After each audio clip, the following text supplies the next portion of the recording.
Viskas klostėsi puikiai iki paskutinės akimirkos.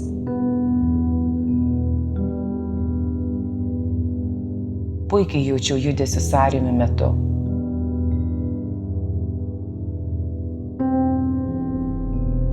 Gimė negyvas.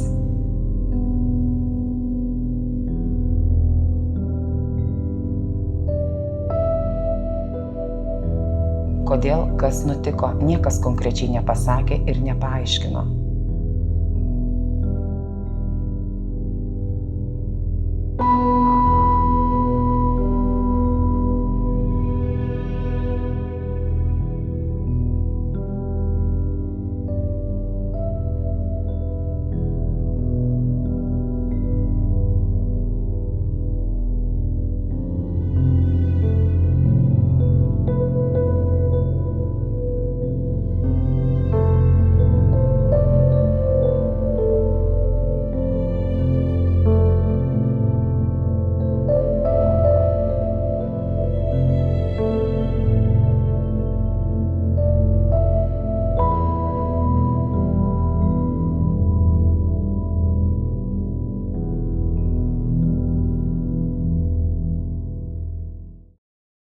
Gaila, tačiau ne kiekvienas nėštumas baigėsi lauktų, tikėtųsi džiaugsmu. Taip jau atsitinka, kad nėštumas gali nutrūkti pačioje pradžioje, gali antrame nėštumo trečdalyje, o kartais ir pačioje nėštumo pabaigoje. Priežasčių yra daug ir jos įvairios ir iki šiol ne visos priežastys yra žinomos. Netgi skaičiuojama, kad nuo 1 iki 50% priežasčių, dėl ko žūsta vaisius, įvairiuose nėštumo laikotarpiuose iki šiol nėra žinomos.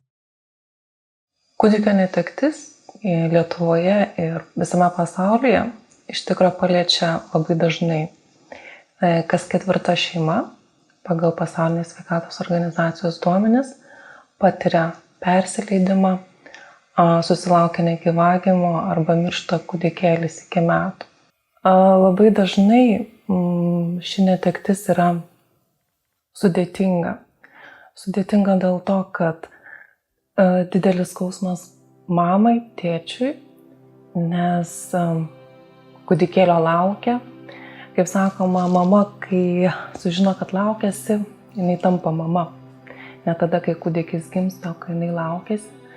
Jinai svajoja, išrenka vardą, mūsų visuomenė jau skatina surasti darželį, tikriausiai planuoti, kokia bus mokykla, keisti savo gyvenimo būdą ir viską kurti vardan to, kad mūsų šeima gausėja ir laukti ateinančio vaikelio. Bet kai susiduriama su šita netektim, kai miršta, kai netenkama, kai žinai, kad tos gyvybė neatsiras, tai yra didžiausias skausmas. Paramos grupėse kiekviena mama yra pasakius, netgi po daugelio metų, didesnio skausmo nebuvo. Ir nebus tikriausiai. Nes tėvams netekti savo vaiko, tai vienas didžiausių skausmų.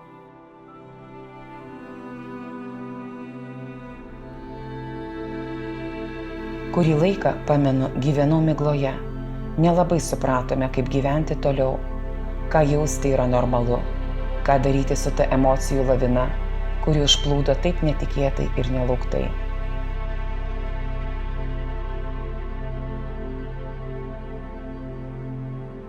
Sielvartas, pyktis, kaltės jausmas, visiškas sumišimas. Tu nesi tu. Vienišumo jausmas labai stiprus.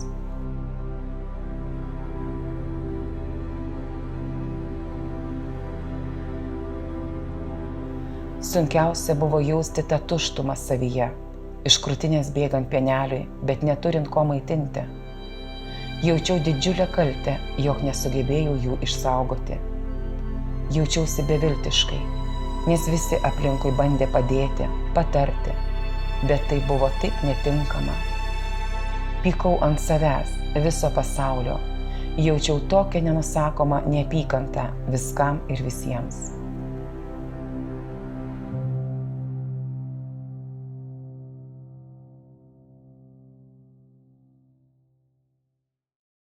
Turbūt pagrindiniai dalykai iš tiesų atjausti, nuoširdžiai atjausti tuos žmonės. Kita vertus, tai jau yra chrestomatinės tiesos. Negalima jokių būdų sakyti, kad laikas užgydo visas žaizdas, kad jūs dar jauna ir jums viskas prieš akį. Tai čia yra labai svarbu į tai atkreipti dėmesį. Ir dar labai svarbu, kas dar kai kuriais atvejais ir pasikartoja, pasireiškia, tai yra kažkaip tai medikamentų pagalba slopinti tuos išgyvenamus jausmus. Tai tikrai jau neturėtų būti arba naudojama labai atskirais atvejais. Labai svarbus tas ramus pokalbis, dalyvaujant mūsų atveju mamai arba tėčiui, arba ir tam, arba dar ir kitiem artimiesiam, pokalbis, paaiškinimas, neslepiant tai, ką mes žinome ir ko nežinome.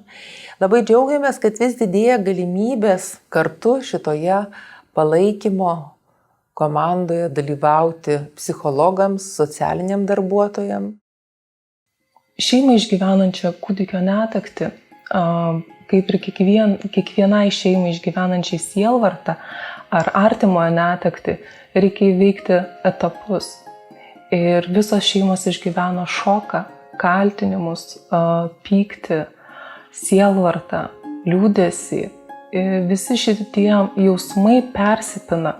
Ir pačioje pradžioje, kai šeima išgyveno šoką, tiek gydytojams, tiek artimiausiasiems labai sunku, nes jie nežino, kaip reaguoti, kaip jiems padėti.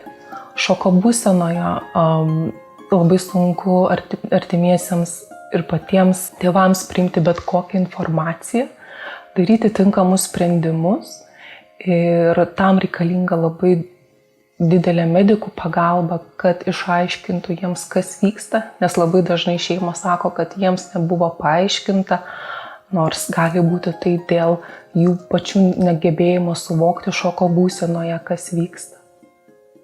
Šeimai tuo metu labai reikia artimųjų pagalbos apsispręsti, ką daryti toliau, ką toliau planuoti, kad vėliau tie sprendimai padėtų įveikti sielvartą. Būtent pirmosios dienos ir pačios svarbiausios priimant tokius sprendimus laidoti ar nelaidoti. Šiandieniniai įstatymai leidžia atsisveikinti ir šeimai dažnai leidžiama pasirinkti, jeigu tai yra tinkamas laikas.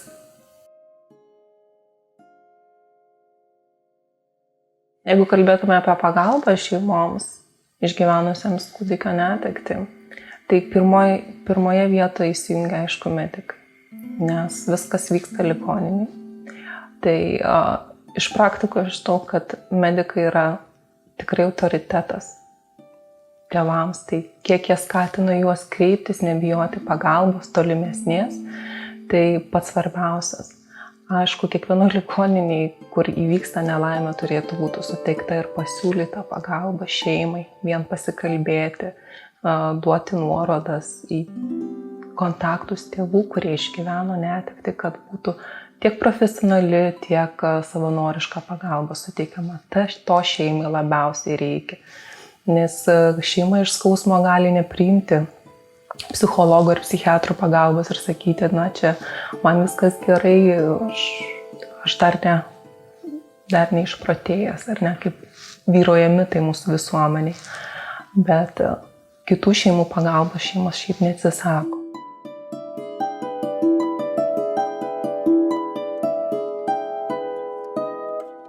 Sunkiausia buvo susitaikyti su netektimi, susitvarkyti emociškai. Tačiau nemažiau sunku buvo rasti informacijos, ką tuo atveju daryti. Patyrus šoką, dar reikėjo apsispręsti, ar kūnelį palikti ligoninėje, ar pasiimti laidojimui.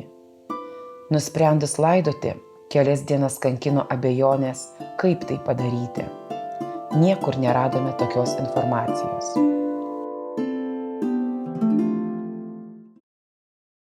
Pagal Lietuvos Respublikos įstatymus Lietuvos pilietis yra sulaukęs 22 nėštumo savaičių kūdikėlis ir sveriantis 500 gramų.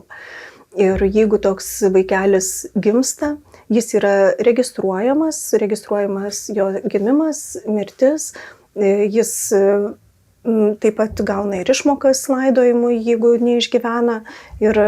Ir tėveliai privalo pasilaidoti tokį vaikutį nuo 22 savaitėlės. Mes sulaukėm 2018 metais, gegužės mėnesį, labai didelių pakeitimų įstatymų prasme Lietuvoje ir netgi vaikeliai gimę iki 22 savaičių, kas yra žmogaus vaisiai vadinami iki 22 savaitės, jau jie įgavo teisę būti palaidoti. Ir mes turime nuo 2013 metų 900 normą, kuri skirta yra gydymo įstaigom, teikiančiom akušerinės ir neonatologinės paslaugas, ypatingai 3 lygio ir B lygio įstaigos. Ir jos privalo turėti tiek socialinio darbuotojo, tiek medicinos psichologo konsultacijas. Ir tuo pačiu tėvai iš karto gautų visą reikalingą pagalbą. Atvejais, kada neišgyvena vaikelis, pasirodo Lietuvoje laidojimo netgi biurai neturi reikalingų rūbelių, o pačių tėvelių lūpomis jie nori gražiai atsisveikinti su savo vaikučiais, juos deramai aprengti, kad tas vaikelis atrodytų gražiai. Todėl mūsų organizacijos savanorė siuva rūbelius ir mes nemokamai pasiūlome tokią galimybę ir padovanojame tos rūbelius. Taipogi, kaip vienas iš pagalbos būdų, įamžinti vaikelio atminimui, dovanojame rankutės arba pėdutės įspaudėlį. Dažnai tėveliai pirminė jų tokių reakcija būna, kai pasiūlai padaryti įspaudėlį, jie atsisako. Bet gerai pagalvoja, dažniausiai priima pasiūlymą, padaro neišgyvenusio vaikučio įspaudėlį ir vėliau parašo padėkos laišką ar netgi gyvai padėkoja, kad buvo suteikta tokia galimybė, nes šiai dienai yra be galo brangi. Natūralu, kad šeimos įvykus tokiam dideliam sukrėtimui patiria didelį šoką ir neigimą, nori bėgti nuo tos situacijos, bet vėliau, kada susitaiko, nori branginti ir atsiminti savo vaikelio, turėti jo prisiminimą. Tai įspaudėlis iš tikrųjų yra labai gražus įprasminimas jo ir šeimos tai brangina.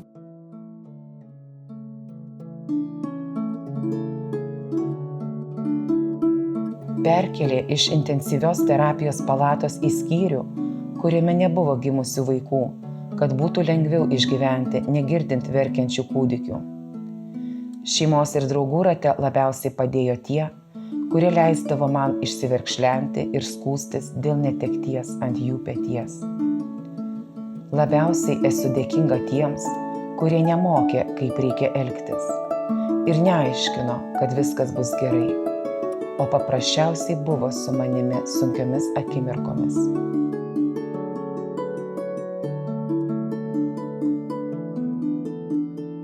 Kas padėtų, be jokios abejonės didesnė informacijos gausa. Tik po visko buvo išleisti lankstinukai, už kuriuos esame labai dėkingi. Tačiau mūsų tragedijos metu mes tokios informacijos neturėjome, o būtų labai pravertusi. Būtų padėjusi socialinė pagalba, aiški sistema, lankstinukas su tiksliais nurodymais, kas dabar bus. Pavyzdžiui, tiksliai nurodytas atostogų laikas, kokios išmokos kokiuose darbuose priklauso, kokia tvarka skiriamos laisvos dienos, kaip laidoti negyvagimį ir taip toliau. Viską turėjome aiškintis patys, kai dar buvome prastos fizinės būklės. Kai vyksta skaudi nelaimė, miršta kūdikėlis, sielvarto apimta šeima susidūrė su informacijos trūkumu.